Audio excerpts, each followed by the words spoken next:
Have you been diagnosed with depression and struggle with sadness? Maybe you're scared of being criticized. Loss of interest, aches and pain. Always thinking something terrible. Ask your doctor about Effects or Exile. Ask your doctor about Cymbalta. Talk to your doctor about Zoloft. So talk to your healthcare professional. Get with your doctor today. Your doctor. Tell your doctor. Contact your doctor immediately. Talk with your doctor.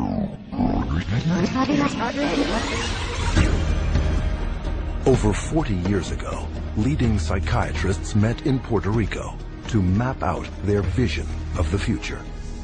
We see a developing potential for nearly a total control of human emotional status, mental functioning, and will to act. Their plan? To create by the year 2000 a range of psychiatric drugs regulating every aspect of human behavior. I was diagnosed with depression and put on Paxil. ADD, and I was prescribed Ritalin. General anxiety disorder, prescribed Zoloft. Bipolar disorder, and I take lithium. PTSD, Zoloft. I was on Paxil. When they placed me on Zoloft. They gave me Adderall. I was prescribed Sibtamu, Tegretol, Lexapro, Depakote, Stelazine, Adderall, Concerta, Orazine, Prozac, Lorazepam, Effexor, Clonazepam, Ritalin, Dexamphetamine, Paxil, Cylert, Prozac, Adderall, Elavil, Depakote, Wellbutrin, Seroquel, etc., etc. 100 million people worldwide are on psychiatric drugs. How did this happen? Psychiatrists convinced them they were sick. They want you to think you're diseased from birth, and that all those experiences of life, childhood and adolescence and teenage years and adulthood and being a senior citizen, that these are all various stages of disease. Because let's face it, we've all been depressed at one time. We've all been anxious at one time. These are normal emotions that we feel. Every emotional and spiritual problem is reduced to a label. And of course, all of those diseases require pharmaceutical treatments. This is big, big business.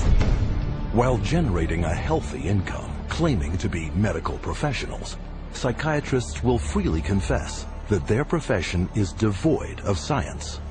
Well, you don't really have any specific blood tests or other tests that are definitive for any mental illness whatsoever. It would be neat if it would become much more scientific. Well, if you go to my office and you tell me that you're depressed, there's nothing, and no blood sample, whatever, no tests. There are not current available tests to verify your diagnosis. I don't use any tests. You do not have a test to say, well, this is this disorder and this is the best medication for this disorder. For many years we thought we had the tests nailed down, but it turned out that they weren't of any value.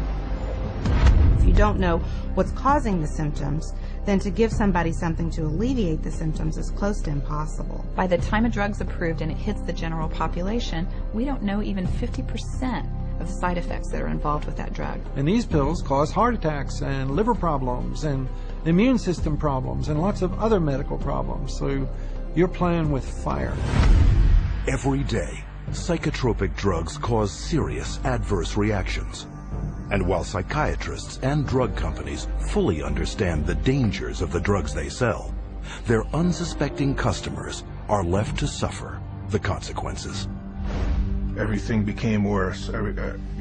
Each mood swing was worse. He would have chronic headaches, chronic, nausea, not feeling good. She was very agitated, very, very jumpy. She was having horrible hallucinations. Her personality was disintegrating. Once he started on that drug, the cloud just stayed over him and stayed over him and stayed over him. It got darker and darker. He thought there wasn't anything worth living to kill himself. That was not Matthew. That was the drugs. At least I would like to have said, I love you.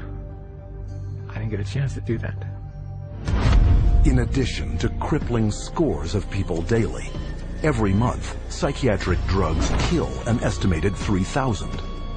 But the human devastation would never have gotten this high if psychiatrists hadn't worked hand in hand with drug companies to promote their drugs to doctors throughout the world. Today, 70% of all psychiatric drugs are prescribed by general physicians. And how is this accomplished? Marketing.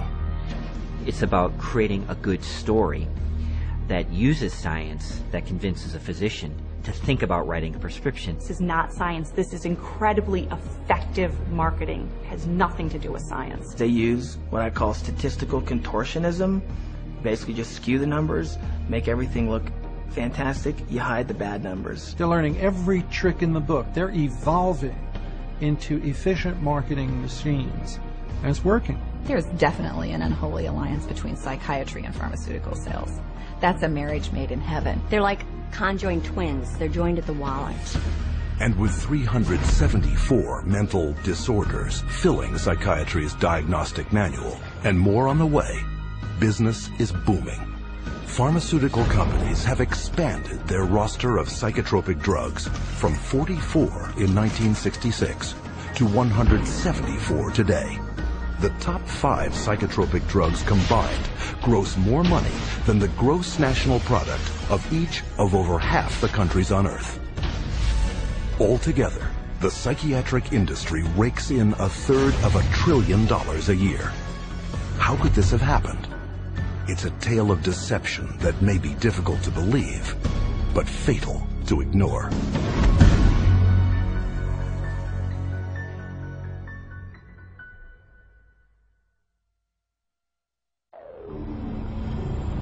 We took him to a psychiatrist, and within a matter of minutes, yeah, she's ADHD, and here's your drug. Went on the Medicaid, and 5 minutes later, he was on Zyprexa. He saw the psychiatrist and prescribed the medicine for 20 minutes.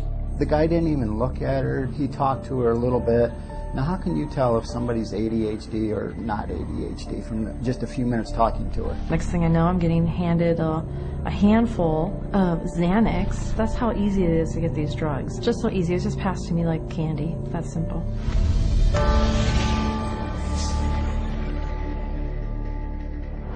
If a person were to walk in off the street, sit down with a psychiatrist, the chances of him being prescribed a drug before he were to leave the office, I would have to put it at 100%. Psychiatrists prescribe drugs.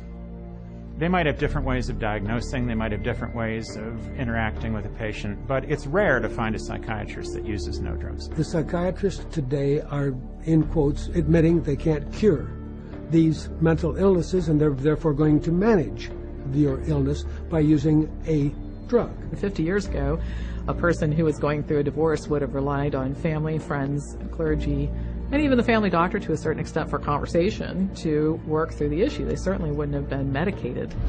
That was before the era of psychotropic drugs. Psychiatrists, occupying the lowest rung of the medical profession, worked almost exclusively in mental institutions. With no cures, there was little chance they would ever be respected by the public and their peers as real doctors. Psychiatrists had for years been on the fringe of medicine. Typically, the standard doctor internist would have very low regard for psychiatrists because it was understood not to be a very clear science or art. Psychiatrists wanted to be viewed as physicians, as doctors. And in order to be viewed as physicians and doctors, the people they dealt with had to be viewed as patients. And if doctors dealt with diseases, then their patients had to be diseased. Psychiatrists had a wonderful opportunity, they felt, to become respected in the eyes of their peers.